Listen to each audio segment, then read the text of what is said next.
पौराणिक कथाओं की श्रृंखला में आज की कहानी का शीर्षक है मैत्री निर्वाह।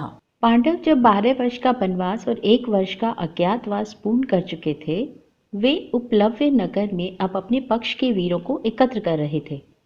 भाइयों में युद्ध ना हो, महासंहार रुक जाए, इसके लिए श्री कृष्ण पांडवों के दूत बनकर हस्तिनापुर दुर्योधन को समझाने भी गए। किंतु हठी दुर्योधन ने स्पष्ट कह दिया कि युद्ध के बिना सुई की नोक जितनी भूमि भी मैं पांडवों को नहीं दूंगा। वसुदेव का संधि प्रयास असफल हो गया और वे लौटने लगे। उनको पहुंचाने के लिए भीष्म, विदुर आदि जो लोग नगर से बाहर तक आए थे, उन्होंने उन्हें लौटा दिया, किंतु कर्ण को बुलाकर अपने रथ पर बैठा लिया और कर्ण का खाली रथ उसका सारथी पीछे पीछे लेकर आ रहा था। अपने रथ पर बैठाकर आदरपूर्वक श्री कृष्ण कर्ण से बोले, वसुषेण, तुम वीर हो, विचारशील हो, धर्मात्मा हो। देखो, मैं आज तुम्हें एक गुप्त बात बतलाता हूँ। तुम अधिरथ सूत के पुत्र नहीं हो, तुम कुंती के पुत्र हो। दूसरे पांडवों के समान तुम भी पांडव हो, पांडु पुत्र हो, क्योंकि भगवान सूर्य के द्वारा तुम पांडु की पत्नी कुंती से उनकी कन्यावस्था में उत्पन्न हुए थे। कर्ण सिर झुकाए चुपचाप सुनते रहे। वासुदेव ने उनके कंधे पर हाथ रखा। तुम युधिष्ठिर के बड़े भाई हो। दुर्योधन अन्याय कर रहा है और तुम्हारे ही बल पर अकड़ रहा है। तुम उसका साथ छोड़ दो और मेरे साथ चलो। कल ही तुम्हारा राज्याभिषेक होगा। युधिष्ठिर तुम्हारे युवराज बनेंगे, पांडव तुम्हारे पीछे चलेंगे। मैं तुम्हें अभिवादन करूंगा। तुम्हारे सहित जब पांडव 6 भाई साथ खड़े होंगे, तब त्रिभुवन में उनके सम्मुख खड़े होने का साहस किसी में नहीं है। अब कर्ण तनिक मुस्कुराए। वे बोले, वासुदेव, मैं जानता हूँ कि देवी कुंती मेरी माता हैं। मैं सूर्यपुत्र हूँ और धर्मतः पांडव हूँ, किंतु दुर्योधन ने सदा ही मेरा विश्वास किया है। जब सब मुझे तिरस्कृत कर रहे थे, दुर्योधन ने मुझे अपनाया, मुझे सम्मानित किया। मुझ पर दुर्योधन के बहुत अधिक उपकार हैं। मेरे ही भरोसे दुर्योधन ने युद्ध का आयोजन किया है। मैं ऐसे समय किसी प्रकार उनके साथ विश्वासघात नहीं करूँगा। आप मुझे उनके पक्ष में युद्ध करने की आज्ञा दें। होगा वही जो आप चाहते हैं, किंतु क्षत्रिय वीर खाट पर पड़े पड़े ना मरे, युद्ध में वीर गति प्राप्त करे, यही मेरी इच्छा है।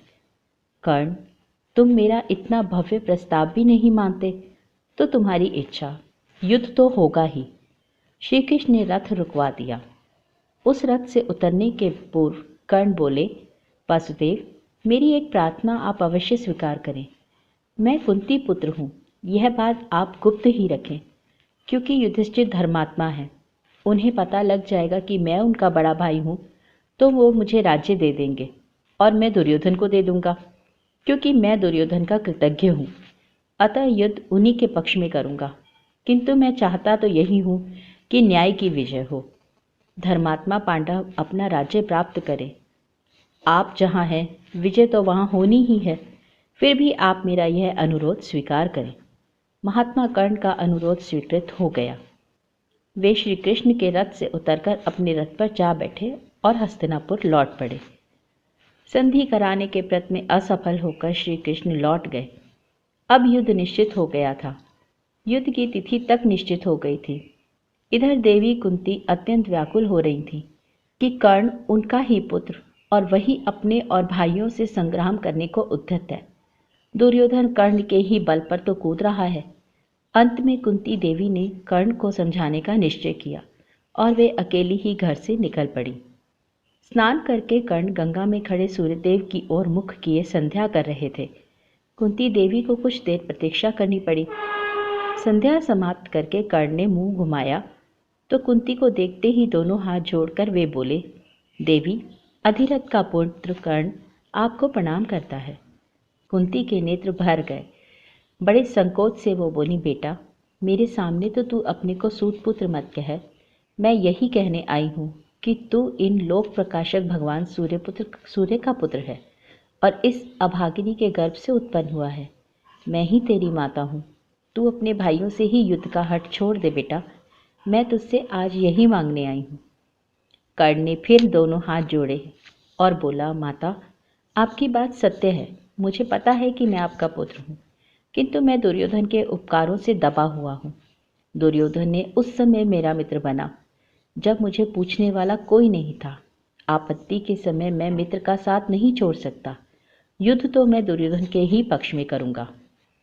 कुंती ने भरे कंठ से कहा, मां होकर आज संकोच छोड़ मैं तेरे पास आई और तू मुझे निराश होकर लौटा रहा है। कर्ण बोले, माता आप मुझे क्षमा करें, मैं कर्तव्य से विवश हूँ, परंतु मैं आपको वचन देता हूँ कि अर्जुन को छोड़कर दूसरे किसी पांडव पर मैं घातक प्रहार नहीं करूँगा। दूसरे भाई युद्ध में मेरे सामने पड़े तो भी मैं उन्हें छोड़ दूंगा। आपके 5 पुत्र बने रहेंगे। अर्जुन मारे गए तो आपका 5वां पुत्र मैं, और मैं मारा गया तो अर्जुन है ही। तुम अपना यह वचन स्मरण रखना। देवी कुंती आशीर्वाद देकर के लौट गई। पितामह भीष्म सदा कर्ण का तिरस्कार किया करते थे। युद्ध के आरंभ में महारथी अतिरथी वीरों की गणना करते समय सबके सामने ही उन्होंने कर्ण को अर्धरथी कहा था। चिढ़कर कर्ण ने प्रतिज्ञा कर ली थी कि जब तक पितामह युद्ध में कौरव पक्ष के सेनापति हैं वो शस्त्र नहीं उठाएगा। 10 दिनों के युद्ध में कर्ण तटस्थ दर्शक ही बने रहे।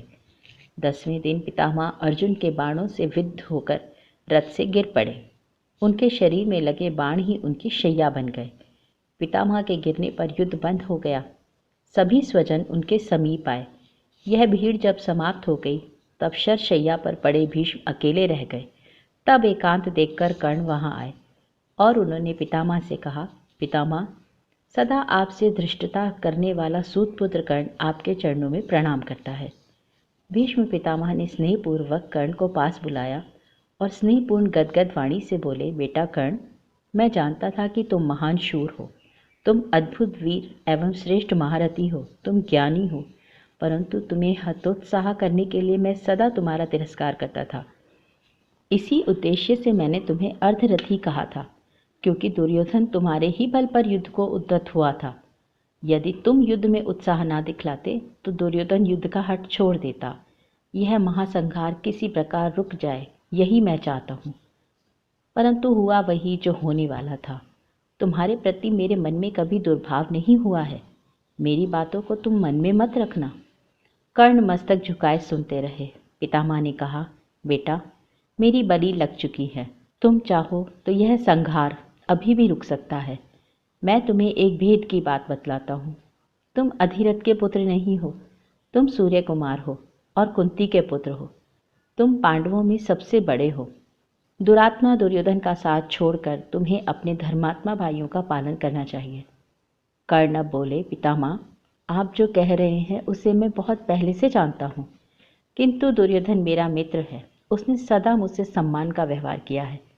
अपने पर उपकार करने वाले मित्र के साथ मैं विश्वासघात कैसे कर सकता हूँ? उसका मुझ पर ही भरोसा है। ऐसी दशा में मैं इस संकट काल में उसका साथ कैसे छोड़ सकता हूँ? आप तो मुझे युद्ध करने की आज्ञा दें।